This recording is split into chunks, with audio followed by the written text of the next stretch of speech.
ধন্যবাদ। আমি অনেকদিন পরে আবার আজকে এখানে জীবন নামাজ পড়লাম, সবার সাথে একটু কথা বলবার চেষ্টা করছি। আর যেহেতু এখানে রাস্তায় গণভোটের ব্যাপারটা আমরা ইনকিলাব মঞ্চ থেকে আগামীকালকে হয়তো আমরা প্রেস মিট করে বলবো যে এখানে আমাদের অবস্থান কি। সংস্কার কমিশন বলেছে যে নির্বাচনের দিন অথবা নির্বাচনের আগে যে কোনো সময় করা যেতে পারে। আমি মনে করি এটা আসলে খুব সিগনিফিকেন্ট কোনো বিষয় না, গণভোটটা লাগবে। সুতরাং ডেটটা কবে হবে এটা নিয়ে আমাদের এখনো প্রচুর আলোচনার সুযোগ আছে, যেহেতু গভর্নমেন্ট সিদ্ধান্ত দেয় এটা ঐক্যমত্য কমিশনের সুপারিশ। সুতরাং সবাই মিলে যাতে জুলাইয়ের তাৎপর্য ঠিক থাকে গণভোটটা হয়, এটা নিয়ে আমরা অবশ্যই করবো। আর নির্বাচনের ব্যাপারে এটাই, আমরা অবশ্যই একটা নির্বাচন শুধু হলে হবে না, ভালো নির্বাচন করতে হবে। এবং এখানে আমরা চাই আমাদের ইতিহাসের শ্রেষ্ঠতম নির্বাচনটা হোক, যেখানে জনমত শক্তিভাবে রিফ্লেকশন হোক। এবং আমরা চাই যে নতুন বাংলাদেশ নির্মাণে প্রচুর তরুণ তারাও সবাই কমপ্লিট করুক। জিতবে কি জিতবে না সেটা কথা না, কারণ আজকে যে কমপ্লিট করবে আগামী 50 বছর পর্যন্ত সে পলিটিক্স করবে।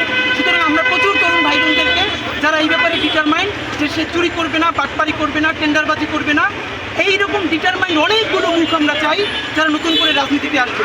সে মনে করতে পারে অনেক হ্যাভিওয়েট ক্যান্ডিডেটের সাথে প্রতিদ্বন্দ্বিতা করবে না, ব্যাপারটা এমন না। কারণ হ্যাভিওয়েট ক্যান্ডিডেট আগামী 50 বছর বাঁচবে না, তো 50 বছরের পরে বাংলাদেশে পলিটিক্সটা করবে কে? এই যে তথাকথিত চোর বাটপার টেন্ডারবাজরাই কি করবে? না, এটা তো হতে পারে না। সুতরাং আমরা আমাদের তরুণ ভাই বোন যারা সৎ, সাহসী, মেধাবী, যোগ্য, তাদেরকে অনুরোধ করছি আপনারাও চিন্তা করেন। আমরা অ্যাপলিটিক্যাল জেনারেশন হলে হবে না, ভালো একটা পলিটিক্স করতে হবে এবং শুরুটা করতে হবে। একদিন না একদিন আমাদের বাংলাদেশ হবে ইনশাআল্লাহ। সবাইকে ধন্যবাদ। সবাইকে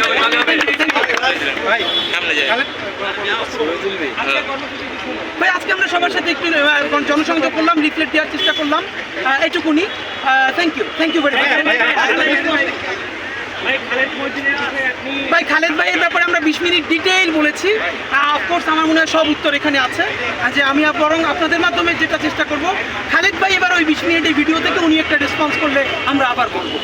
আপনি একটু বলেন ভাই। না, আমরা তো বলেছি 20 মিনিট, আমাদের বলবার কিচ্ছু নেই। আমরা 20 মিনিট খালেদ ভাইকে বলেছি।